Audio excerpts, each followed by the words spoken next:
Hello বন্ধুরা, welcome back to my channel Payel tasty travels. আর আজকে কিন্তু আমরা বেরিয়ে পড়েছিলাম, মানে মা বাবা আমি একটা ছোট্ট ফ্যামিলি ট্রিপে বেরিয়ে পড়েছিলাম।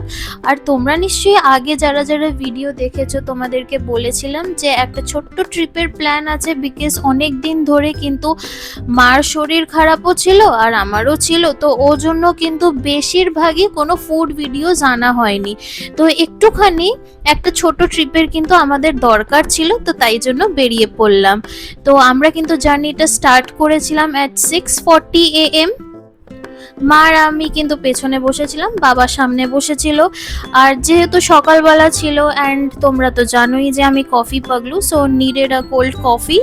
তারপর কিন্তু যাওয়ার পথে এই বড় একটা ধাবা পড়েছিল, যেটার নাম হচ্ছে শঙ্কর মিষ্টান প্রতিষ্ঠান। দেখতেই পাচ্ছ বিশাল বড়। And the good thing about this dhaba হচ্ছে এখানে মানে ফিমেল ওয়াশরুমগুলো কিন্তু খুবই নিট অ্যান্ড ক্লিন, মানে প্রচণ্ড হাইজিন, তো কোনো প্রবলেম হবে না। আমরা কিন্তু অ্যাকচুয়ালি মায়াপুরে যাচ্ছিলাম, আর এটা কৃষ্ণনগরে একটা স্টপেজ পড়ে, তো এখানে কিন্তু আমরা ব্রেকফাস্টটা সেরে নিয়েছিলাম। খুবই neat and clean, and specially এখানের ওয়াশরুমগুলো কিন্তু খুবই ক্লিন। তো যারা তোমরা ট্রিপের প্ল্যান করছো, তো এখানে কিন্তু কোনো প্রবলেম হবে না। প্লাস এখানে কিন্তু খাওয়া দাওয়াগুলো খুবই ভালো। আর তোমরা তো জানোই যে এখানের এই ছানার কেকগুলো কিন্তু খুবই ফেমাস। অনেক ছিল এখানে, অনেকেই বসে খাচ্ছিল বা পার্সেলও নিয়ে যাচ্ছিল। আমি জাস্ট ওভারঅল তোমাদেরকে একটা মানে ট্যুর টাইপের করিয়ে দিচ্ছি যে কেমন অ্যাম্বিয়েন্স জায়গাটার, আর মানে জায়গাটা অ্যাকচুয়ালি কতটা ক্লিন বা কতটা ভালো।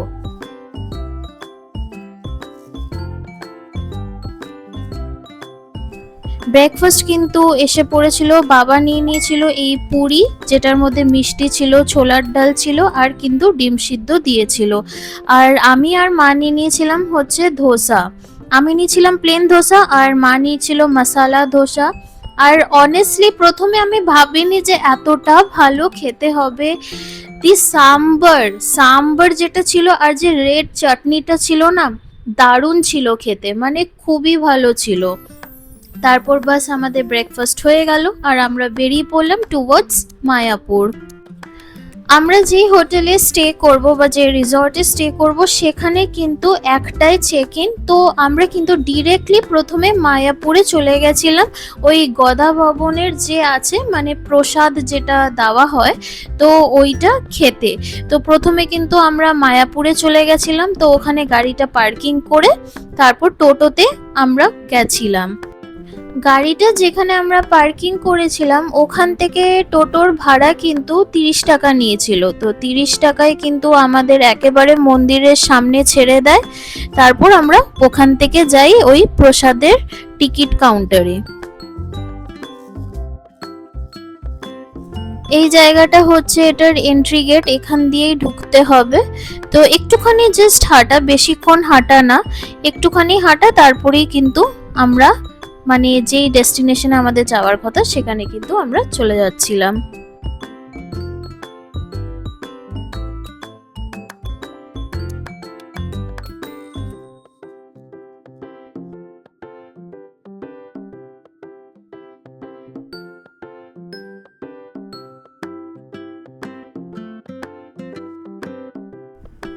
কি সুন্দর লাগছে দেখো তো, মন্দিরটা এখান থেকে দেখা যাচ্ছে, বেশ সুন্দর লাগছিল।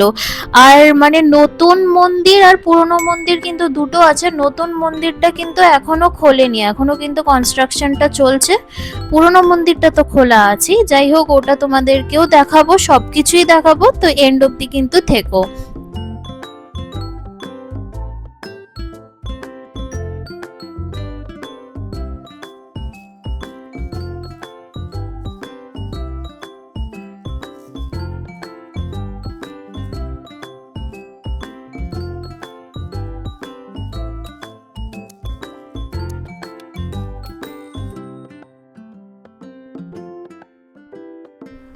আর আমরা কিন্তু একেবারে গদা ভবনের সামনেই এসে পড়েছিলাম। এখানে কিন্তু চারিপাশে অনেক গ্রিনারি, মানে অনেস্টলি বলতে যে ওই সুন্দর সুন্দর যে জামা কাপড়গুলো পাওয়া যায় না, পুরো রাধারানীর মতো যে দেখতে হয়, ওগুলো পরে কিন্তু এখানে অনেক সুন্দর সুন্দর ছবি উঠবে, এইটুকু কিন্তু আমি বলতেই পারছি। দেখতেই পাচ্ছ যে জায়গাটা কিন্তু খুবই সুন্দর আর খুব নিট অ্যান্ড ক্লিন। ওই দূরে কিন্তু কয়েকটা দোকান আছে যেখানে ওই ড্রেসগুলো পাওয়া যায়, ওই রাধারানীর মতো ড্রেসগুলো। এখান দিয়ে কিন্তু এন্ট্রি। আর দেখতেই পাচ্ছ যে একেবারে কিন্তু সামনে লোকে ওয়েট করছে, আর এখানে কিন্তু তোমরা থাকতেও পারো। আমরা এখানে থাকতে আসিনি, জাস্ট আমরা কুপন কাটতে এসেছিলাম। টাইমিং, ডিনার থেকে নিয়ে এগুলো যে প্রসাদমের যা যা মেনিউ আছে, এগুলো কিন্তু তোমাদেরকে ডিটেলসে দেখিয়ে দিচ্ছি। তোমরা কিন্তু পজ করেও দেখতে পারো বা একটা কিন্তু স্ক্রিনশট নিয়ে নিতে পারো। টাইমিং থেকে কি কি মেনিউ আছে সবই এখানে দেখা যাচ্ছে। আর হ্যাঁ, যেখানে আমরা স্টে করছি সেটা হচ্ছে মায়াপুরের সোনার বাংলা। চেক ইন কিন্তু এখানে 1টা নাগাদ, ওর জন্য প্রথমে আমরা মায়াপুরে চলে গেছিলাম, কারণ অনেকটাই আগে এসে পড়েছিলাম। তো ওখান থেকে প্রসাদম গুলোর সব টাইমিং অ্যান্ড অল ওগুলো জেনে টেনে তারপর কিন্তু আমরা মায়াপুরে এসে পড়েছিলাম, মানে মায়াপুর সোনার বাংলার মধ্যে এসে পড়েছিলাম। তো গাড়িটা পার্কিং এ লাগিয়ে এখানে একটা সিস্টেম খুবই ভালো, লাগেজ নিয়ে কিন্তু ওদের পার্সোনাল এমন টোটো টাইপের আছে, মানে গাড়ি টাইপের আছে, যেহেতু প্রপার্টিটা অনেক বড়, অনেক বয়স্ক মানুষও আসতে পারে, তো কোনো প্রবলেম কিন্তু হবে না। তোমরা নিশ্চিন্তে এখানে আসতে পারো। খুব যে হাঁটাহাঁটি হবে যে এখান থেকে লাগেজ নিয়ে যাব কিভাবে, অমন কোনো প্রবলেম নেই। ভেতরেই এমন গাড়ির মতো সিস্টেম আছে যেখানে লাগেজ নিয়ে একেবারে তোমাদের কিন্তু রুমের সামনে ওনারাই ছেড়ে দেবে। আর এইটুকু বলতে পারি, স্টাফদের বিহেভিয়ার কিন্তু এখানে খুবই ভালো। আর এই মায়াপুর সোনার বাংলার রুম ট্যুর থেকে নিয়ে খাওয়া দাওয়া, প্রাইস বলো কি, তারপর কি কি complimentary breakfast, night view of the property, morning view of the property কিন্তু সবই আসতে চলেছে। So stay tune for that.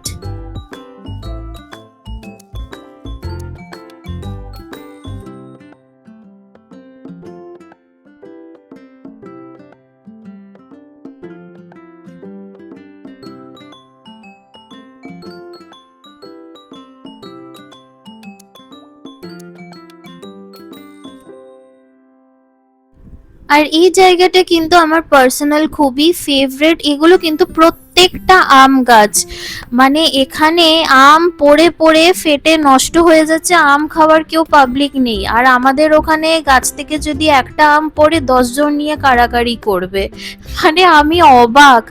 এত আম পড়ে আছে এখানে, পিঁপড়েগুলো খেয়ে নিচ্ছে আম, আর আমরা ওখানে কত দাম দিয়ে আম কিনে খাচ্ছি, আর এখানে খাওয়ারই লোক নেই।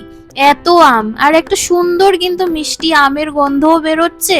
আর চারিপাশে কিন্তু আমগুলো যে পড়ে আছে, মানে ফেটে গেছে, এটা না যে তুলে খেয়ে নিতে পারবো, ফেটে গেছে, ওটাই কষ্ট হচ্ছিল যে কত আম পড়ে আছে। জায়গাটা যাই হোক খুবই ভালো লাগবে তোমাদের। আর আমরা কিন্তু ডি ব্লকে ছিলাম, তারপর এসে একটুখানি আমরা লাঞ্চ সেরে নিলাম। আমি অর্ডার করেছিলাম হচ্ছে mushroom and chicken stroganoff. Honestly এখানে কিন্তু আমি কন্টিনেন্টাল খাবার খুব একটা বেশি এক্সপেক্ট করিনি ভালো হবে, বাট সারপ্রাইজিংলি খুবই ভালো ছিল। তারপর বিকেলবেলা কিন্তু এই জায়গাটায় বসে পেঁয়াজ পকোড়া এনজয় করছিলাম আমি আর আমার মা বাবা কিছু গল্পের সাথে।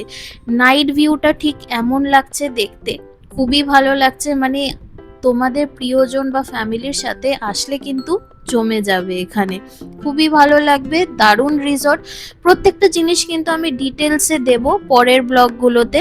যাই হোক, এখানে জাস্ট একটুখানি গ্লিমস তোমাদেরকে দেখাচ্ছি যে ওভারঅল জায়গাটা কেমন। আর দেখতে দেখতে কিন্তু 2 দিন কেটেই গেল।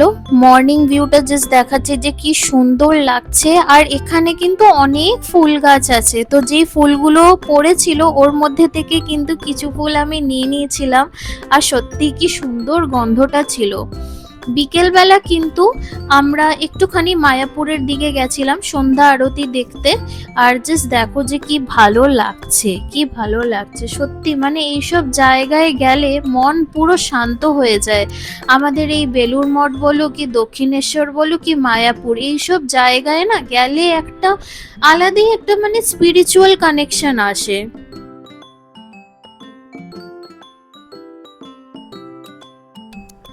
সন্ধ্যাটা কিন্তু আমাদের খুব ভালোই কাটলো। তারপর কিন্তু আমরা বেরিয়ে পড়েছিলাম আর একেবারে বাড়ির দিকে রওনা। তো সেই পথে কিন্তু পড়েছিল কৃষ্ণনগরের এই মাদার্স হাট রেস্টুরেন্ট, যেটার মধ্যে কিন্তু রোবট ফুড সার্ভ করে। আর যারা যারা আমার আগের ব্লগটা দেখোনি, ওখানে কিন্তু মাদার্স হাটের প্রত্যেকটা মেনু বলো কি পুরো ডিটেলস অ্যাম্বিয়েন্স দুটো আউটলেট কিন্তু আমি প্রপারলি দেখিয়েছি, তো তোমরা কিন্তু একবার হলেও চেক করে নিও। Not just the ambience but ওখানের কিন্তু আমি ফুড রিভিউ দিয়েছি। তো তোমরা যদি প্ল্যান করে থাকো একটা সামান্য লং ড্রাইভের সাথে সাথে যদি ভালো বাঙালি খাবার দাবার, তো একটা মাস্ট ওয়াচ ব্লগ কিন্তু এর আগেই আছে। তাহলে কিন্তু তোমরা ডিটেলসে অ্যাবাউট দিস রোবট রেস্টুরেন্ট যেটার নাম মাদার হাট সেটা কিন্তু জানতে পেরে যাবে। আর আজকের ভিডিও আমি এখানেই এন্ড করছি। আই হোপ তোমাদের এই ভিডিওটা ভালো লাগলো। আর দুদিনের ট্রিপ যদি তোমরা প্ল্যান করো তো এমন ভাবে কিন্তু প্ল্যান করতেই পারো। So if you like this video then please to like and subscribe my channel and press the bell icon for more such amazing videos. And thank you for watching my video. আর হ্যাঁ, দারুণ দারুণ রেসিপিসও আসতে চলেছে, but এর আগে পুরো মায়াপুরের ট্রিপটা কিন্তু তোমাদের প্রপারলি দেখাবো। So stay tuned everyone and bye everyone, have a good day.